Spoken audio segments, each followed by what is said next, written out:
Hello, welcome to our podcast. My name is Nate Marble. I'm hosting this season. Today we'll be discussing autism spectrum disorder and neurodiversity in teenage girls. It's kind of important to notice that as we go throughout this podcast, we're going to be talking about, you might hear us say autism spectrum disorder as ASD or refer to neurodiversity as ND. Those are just some things that we use. So as we go throughout, autism spectrum disorder is a complex neurological condition that affects individuals in different ways. When it comes to teenage girls, the signs and symptoms of ASD can sometimes go unnoticed or be misinterpreted. So as a concerned parent, it's important to understand the unique challenges that teenage girls with ASD face and how to provide them with the support they need to thrive. So just as a reminder, this podcast is not a replacement for therapy. As always, for your unique condition or situation, please seek mental health professionals if you need to. So, like I said, my name is Nate Marble. I started here at Discovery Ranch South as the Performing Arts Director. Right now I'm the HR Director. Today I'm going to be interviewing Jennifer Hedrick, who is our Clinical Director, as well as the Associate Executive Director here at the ranch. Discovery Ranch South is a residential program for teenage girls who struggle with various mental issues. We're 62 acres down here in southern Utah, where parents and families can send their kids if they have issues that they need to need help with. So, Jen, first of all, we'd like to say hello. You've been on our podcast before. We want to give you a minute, if you would, just go into your history, how you ended up here at the ranch, what made you come here, and kind of your background in all of this, if you wouldn't mind. Yeah, sure. Thanks. Happy to be here. Yeah. Gosh, where do I start? I actually started in higher education. So I worked in college counseling for 19 years, and then kind of had a child myself that struggled with mental health issues, and ended up going into treatment. And so I just kind of found this, I don't know, a connection in that, and wanted to change my career path. So I ended up working in a smaller residential treatment facility for 5 years as a clinical director. And then I ended up in the wilderness. I'm not sure why I did that. No, I'm just kidding. It was actually a really great experience. I did that for about 3.5 years. And then ultimately just wanted to come back to residential treatment. As far as the structure is concerned, I actually thrive in structure. And so wilderness isn't as structured as this. And so I came back and have been here for 3.5, going on, this is my 4th year here at Discovery Ranch. So for those of the listening, people who are listening, can you go into like the differences between, you talked about wilderness and residential treatment center. Can you just give us like a brief overview of those differences? Like, what's the difference between a wilderness program and residential treatment as it stands? Yeah. So wilderness program is usually short term. So you might have a kid who's struggling that ends up needing kind of a big disruption. And so that is a great intervention for that. It's kind of this novel intervention in terms of like a kid needing to just be away from their environment completely without too much, it's more low stimuli. And typically a kid would maybe do 60 days to 90 days in a wilderness program. And it's a great starting point for some. For some, it is what they needed, and those kids would transition home. But oftentimes they will transition to maybe a longer term option to really just solidify the skills that they've learned in the wilderness, and then involve the family piece more, which is really important. What we want to dive into and explore in this episode is kind of the unique presentation of ASD in teenager girls. We want to kind of hopefully dispel some common myths, kind of provide a foundation for understanding the specific needs of that group. So I guess to start out, can you start with kind of explaining neurodiversity, the concept of neurodiversity? How does it relate to ASD? Yeah, for sure. So you actually said something that I want to touch on, because I think it's really important that we often use the term neurodiversity, but that's really for every person, right? Like, it's like we're all neurodiverse, like just brains in general are diverse. And so there's been this this idea that we want to kind of go more towards an idea of neurodivergence when we're talking about kids, or anyone for that matter, who maybe has a neurodivergent brain, so a not an atypical brain, right? And so when we talk about neurodivergence, we're talking about autism spectrum. We're talking about social pragmatic communication disorder. We're talking about ADHD. That's kind of a newer conversation, is about how ADHD actually is also a neurodivergent brain, non-verbal learning disorder. And so, the idea is that, I think a big thing that I see is that with the information that we have now in 2025, there's this, thank goodness, this switch towards like trying to, we don't want to try to change or fit the neurodivergent brain into a neurotypical world. It's more about helping them navigate a neurotypical world, rather than sort of change, making them change or like create compliance around, being neurotypical. So, so that's kind of. So can you go into that concept? Because here on the ranch, I mean, you have created a neurodivergent cabin that I wouldn't say is separated, because they're still in the milieu. All of the neurodivergent and neurotypical kids are together. Right. But what would be the purpose of doing that? Why would you put together a neurodivergent cabin where those kids would be essentially, I guess, helping each other? Can you go into the reasoning behind that? Yeah. Just a little bit? Sure. I'm going to back up just a little bit, because I think it's important to look at like how we approach these kids. And I think people have been doing it wrong for a long time. And what I mean by that is that there's this with neurodivergent females, some of the challenges that they face, the common things that people know is that there's challenges in social interactions, challenges with, communication in general, with sensory issues, with emotional regulation. And so in the past, there's been kind of this like, we'll just teach them social skills. They just need to be taught social skills. And in reality, you can't teach social skills if you don't do the 4 things before that, right? Which is like to manage the sensory issues. So, and then manage the emotional regulation, and then manage the awareness that comes with all of that, and then you can start talking about social skills. And then the end result would be like to help, once you have all that in place, then help a kid learn to organize their life. I'm still working on that one personally myself. As an adult with like some executive functioning stuff, I think about that for myself and think, I think it's because I don't manage maybe those other things quite as well. So we have to manage, like help them learn to navigate and manage those 4 things before we can really get into the social skills and the executive functioning stuff. So back to the cabin. Yeah, I think the idea is just that, is that we're really wanting to help these kids, one, feel somewhat a sense of belonging, because they've come to us for not necessarily because they are on the autism spectrum, but because they've developed symptomology that is due to not being able to navigate the world, right? Mm-hmm. So if you don't, and often it's kind of shows up more in adolescence. So like this kind of age of 12, when girls become more social, and, female relationships in general are complicated and complex. And then when you look at the development of adolescence with girls, it just tends to like there's more stimuli to have to navigate and manage. And so that's when we see the sort of mental health issues start to come in.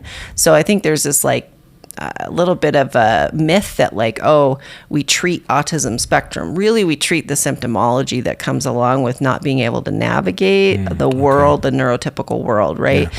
And so essentially with the cabin, what we're trying to do is really teach our staff how to show up with these kids, how to help teach them, how to help model, how to help, create concept-driven learning, and slow things down a little bit, right? Because the idea is that what we do here is we're highly structured, we're very busy, and we really need to help these kids kind of learn to navigate that structure in a way while they're also trying to manage their sensory issues, manage their emotional regulation, manage their awareness, all of that. And so it's we had just found that, based on talking to kids and asking them about their lived experience, that being in an environment where they feel more understood tends to allow them to, get better essentially. Yeah. And manage their mental health issues. Well, kind of, because I would say obvious. It's obvious to us because we're engulfed in that world, right? And how to help them navigate the neurotypical world and what they can do and tools that they have. It might not be, I guess that's what the whole podcast is about that we're trying to come across, right? Is what are the tools that other people can use to help them navigate the world as well. Because you have statistics that we talk about. 80% of females go undiagnosed. Right. 80%. That's huge. Yeah. And then 4 times the amount of boys are likely to be diagnosed. I guess the point is to be able to help them navigate, find that space where they're able to say, yes, I can do this, instead of not, I might be doing this a little different than somebody in the neurotypical cabin.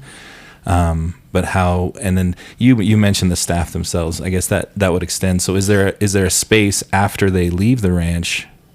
Are they able to express that to the people who will be helping them in the real world? Mm-hmm. Are they able, how does that look? How do we give them the tools in that neurodiverse space that would translate to what's happening outside of here? Right. Does that make sense? Yeah, absolutely. Yeah, and I want to go back to something you said. I think that the misdiagnosis or lack of diagnosis with females tending to be higher. Mm-hmm. In general, it's because females in general are better at social aspects of life anyway. Yeah. And so therefore they learn to mask this. They learn to mask better. So in adolescence, the diagnosis is more common with girls after age 12, right? Mm-hmm. With boys, it's going to maybe be before that. But it's just because girls are better at masking. So they can go a long time, right? Just kind of getting by. It's sort of like the fake it, to make it kind of thing.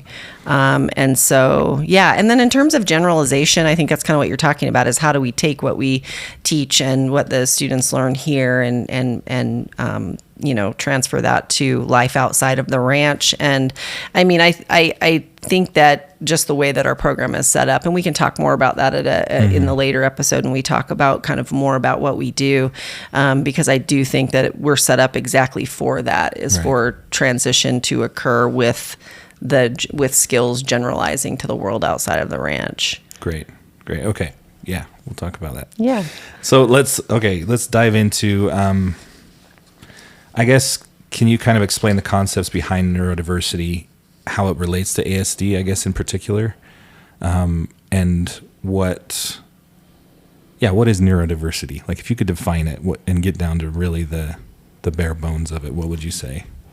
Ultimately, it's just a neurodivergent brain that operates in there. Interestingly, I think even though there's more and more and more research that's been done in this area, I don't think any one piece of research or just if you look at a meta-analysis of all the research, really explains what's happening, other than some common ideas about the structure of the brain being different than the neurotypical brain.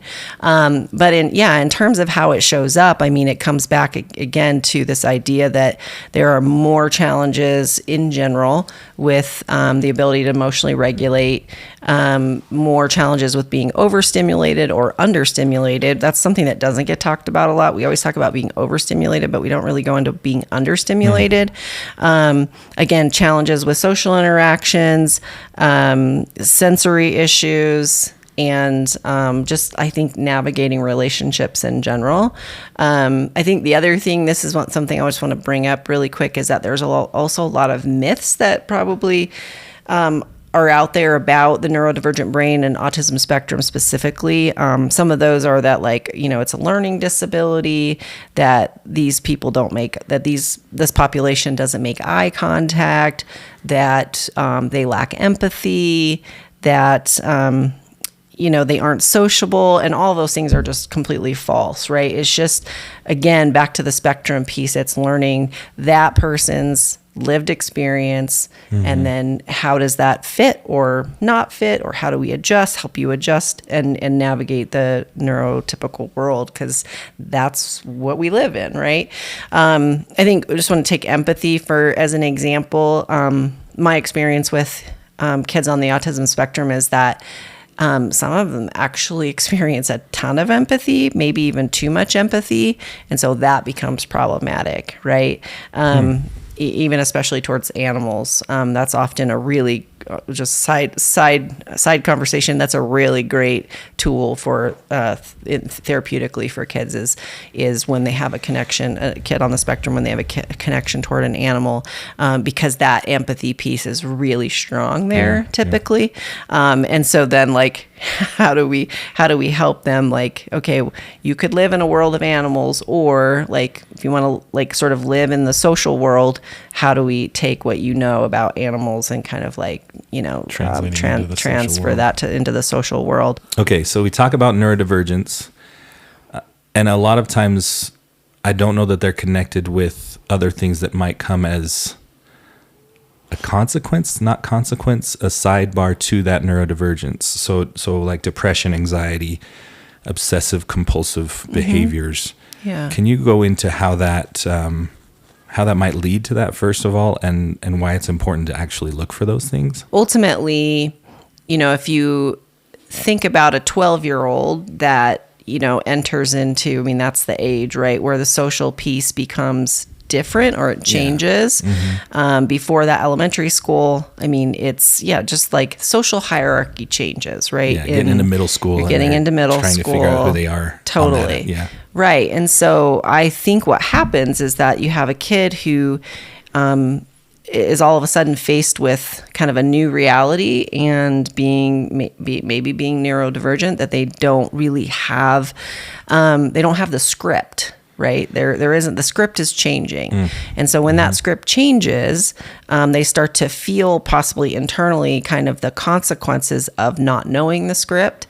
And so anytime, right, that humans in general, cannot navigate our world, we maybe develop symptomology. We might develop maladaptive behavior. So the symptomology would be, we become maybe anxious. And then when we can't manage our anxiety, anxiety and depression often go hand in hand. If you can't manage your anxiety, then you become depressed. And then the obsessive compulsive piece, there's, I think, differing ideas about that, because there's obviously research indicates that obsessive compulsive disorder is inherent. And I think that, if there's a neurodivergent brain that maybe is more likely to develop obsessive compulsive disorder, that does become an aspect of being able to sort of navigate the world in a way that is predictable, right? Like, so let me side that just a little bit, because being overly focused on something, which is often a trait of autism spectrum, it's also a trait of ADHD, that can, look obsessive. It can become obsessive in nature. Like, I'm highly focused on one thing. But then you add the compulsion piece, and the compulsion piece is often just a behavioral way of controlling my world, right? And so then ultimately OCD behaviors often get reinforced because we do them. So I have an obsession, I do the compulsion, I feel better, I'm more likely to do it again. So again, those things, depression, anxiety, OCD behaviors or traits, they can be symptomatic of a kid who cannot navigate their world, right? And in this case, we're talking about the neurodivergent brain, kid who is trying to figure out, how does this work? And then they can't, or they're not doing a very good job. And so they develop mental health issues. So that's ultimately what we're trying to do, is help them with those. Well, and it's really interesting what you said, that they develop those a lot of times because it's something that they can hold on to that is solid. Correct? Am I interpreting that right? Like, it's something that if they do this OCD behavior over and over, get something that's tangible and solid, while the rest of the world might be like, I don't know how to communicate, I don't know how to deal in this situation. That's one thing that they can focus on that is there for them. Is that correct? With OCD, yes. I think with depression and anxiety, I think that's just like a natural kind of nervous system response that occurs when we are like out of our window of tolerance ultimately. And that's kind of what we're talking about with these kids, is that with a neurodivergent kid who is now, in the social world that they're having trouble navigating, it's a disruption to their nervous system. And so when we can't manage our nervous system ultimately, we develop, symptomology that is a response to that. So a response to like being hyper aroused all the time can show up in like, I become angry, I become disruptive, I lash out at people, and then a nervous system that maybe goes into hypoarousal, so we're out of our window of tolerance. That's more the depression and anxiety piece that we see, the kind of like isolation and these things, that both of which are really, interestingly, they're survival techniques, but over time they become maladaptive. So do those things have a tendency to augment or amplify the ASD itself, or is there correlation between that, of amplification of the ASD through the depression, OCD, all of that kind of stuff, hypo and all of that? Is there a correlation between that and amplifying the ASD or not? I think it depends on the individual, but I think it's likely. Yeah. I mean, because now, first you're, learning who you are, learning about your brain, hopefully kind of knowing that you are neurodivergent, right? And focusing on, by the way, we haven't talked about this, but we'll get into it more later, but like, we're often always focusing on what's wrong, right? Like what's the problem? What are they not doing? Or what are they doing wrong? And in reality, like, we really need to switch that into like, what are the strengths? What are they doing well? And like focusing more on that. The problem is the social world is not set up that way. The social world is set up like, I do this and here's the natural consequence of this. And so I do think that like a kid who experiences depression and anxiety, for instance, as a symptom of not being able to navigate their social world, obviously probably is going to have, it's going to create less of an opportunity for acceptance of their diagnosis anyway, because they're going to think like, I'm like this, I'm depressed, I'm anxious. And so, being on the autism spectrum is not good.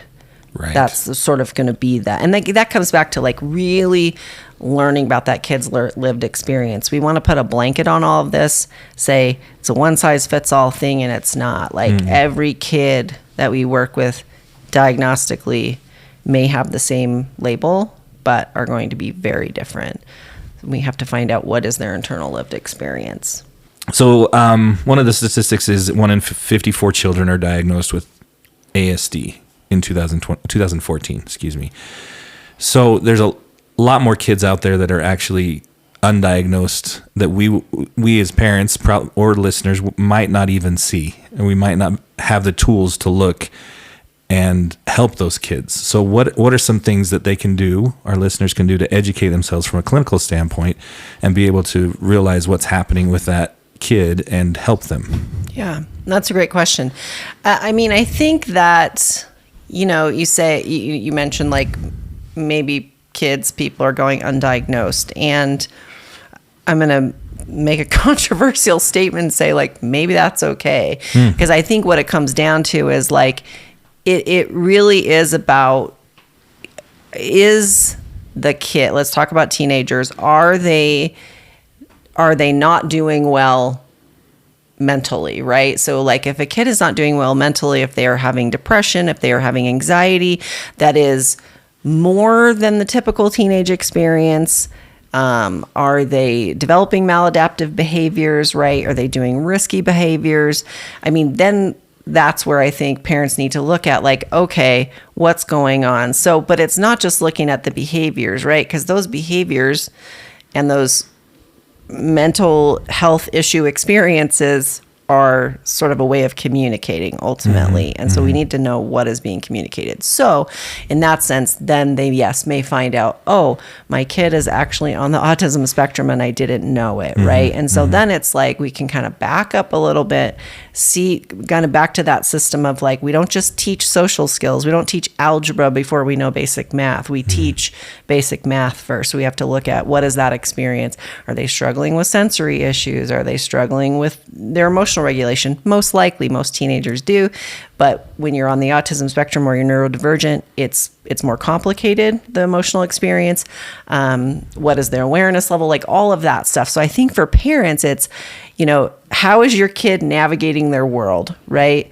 And ultimately, like, does there need to be a change? Like, are they not navigating their world well? And then that's when we got to look at help, I think. There's got to be so many aspects to that. You said typical teenage issues. Yeah. And what is that? What is the definition of typical teenage issues? And what challenges are different faced by typical teenagers? And again, I think we've talked about it. You said you know your kid, but we don't know a lot of times what's happening at that middle school. Right. So how do you look into that? Yeah, no, I think that's a great question. I think it just comes down to, parents being educated, first of all, on the development of their own children. Like, I think as adults, we sort of develop this, now we're adults and we know all the things. And it's like, but did we not remember that we were actually teenagers at one point too? And what was our experience like then, right? So it's like, stop putting our adult brain experience on the teenager's experience. Is there a way to differentiate between how neurodivergence and ASD kids develop and manifest in females compared to boys? Yeah. So it is interesting, as you noted. It's diagnosed more often in boys. And I think part of that is just due to the fact that boys in general are less able to mask their symptoms, like socially, right? Yeah. So they might show up a little more behavioral, like with behavioral things, sort of externalizing behaviors. And so, and with girls, it's ultimately they're masking often for a long time. And so they maybe get either misdiagnosed or undiagnosed or diagnosed later. But the symptomology is like the kind of bigger differences around the social piece. So girls are more invested typically, and we're making a lot of like gender generalizations, but that's, girls typically are more socially motivated. And so, and boys maybe aren't as much, or just have a different script for social stuff. So I think that's kind of the big thing, is that we see the girls tend to like struggle, over time are going to sort of manifest their symptomology struggling socially with their interactions more, even though they've masked them for a long time and have done well. Whereas boys aren't going to be as motivated by that. Yeah. So we've covered a lot so far in this episode. There's a lot still to learn. But I was wondering if you could share some experience with either somebody here on the ranch or somebody outside of the ranch that you've helped identify or be able to help their kids with ASD or neurodivergence. Yeah, I'm thinking about, I worked with a girl, 14-year-old girl, 10 years ago. And it was probably one of the most complicated kids that I've worked with in terms of like how her symptoms manifested. They manifested in very scary ways. She had 2 like significant suicide attempts, and a high level eating disorder. And interestingly, the thing she had all of these like maladaptive methods of coping, and the thing that, and I'm smiling because it was like such a cool experience with her, but the thing that she was not willing to look at or talk about was the fact that she was on the autism spectrum. And it was because of all of her kind of her own preconceived ideas about that being like, that means, this, it means you're weird and you're dumb, and like these things that she had created in herself and from, kind of the messaging, I think, in the world about being on the autism spectrum. And a lot of, like, obviously we were reducing her symptoms throughout her time with me. But ultimately it was getting to a place of like accepting the fact that this was just a diagnosis, right? And this does not have to does not mean anything other than what she wants it to mean. Right. And so ultimately, that was like, it was a lot of work around just like really, I think, honing in on like, this kid was extremely bright and fun and sociable and had a lot of talents. And so it was like, just looking at the strengths really, and being able, we really just had to get to a point where she could look at it on the paper and it said autism spectrum disorder. She couldn't even look at it. So it's just like this, like, kind of, just having some flexibility around what that means for her. Right. So it was a cool experience to be able to like, to navigate that therapeutically with her and have her just accept it doesn't define you. Yeah. It's just part of you. So on that line, are there any tools? Is there any advice that you could give our listeners, not only to be able to observe it and accept it, but to find tools to help with it after they get that acceptance of it? Yeah. I mean, I think education is key. Like I nerd out on this stuff a lot, right? Like I have, half of my social media is following different types of like mental health, people. One of them is called Neurodivergent Insights that I love so much. So I think it's just finding a community that you can connect with and talk to and get as much information as possible. I think education, knowledge is power. And so I think it's just, finding out as much as you can. I think that's it. Don't be afraid to dive deep into it and go for exactly. it. Yeah. Great. Well, appreciate your time. It's kind of helped me understand a little bit more of what, not only to look for, but be able to help with kids that I work with on a daily basis, or kids that I see, even the friends that come over to my house for those four daughters that I have, people, if something is, that I can do to help them in any way, I'm going to do that. And not just looking at it as a blanket statement, a blanket thing that everybody has the same diagnosis and the same thing happening. It is a real kid by kid basis. So I appreciate that. Again, for this episode, I've been talking to Jen Hedrick. She's the clinical director here at Discovery Ranch South and the associate executive director as well. Our next episode that we're going to go into, we're going to talk about some of the challenges of social integration with these kids, and also some of the strategies that they can do that will help them succeed in a neurotypical lifetime. So appreciate your time. Thank Jen. Thank you. Yeah, you're welcome. Thanks.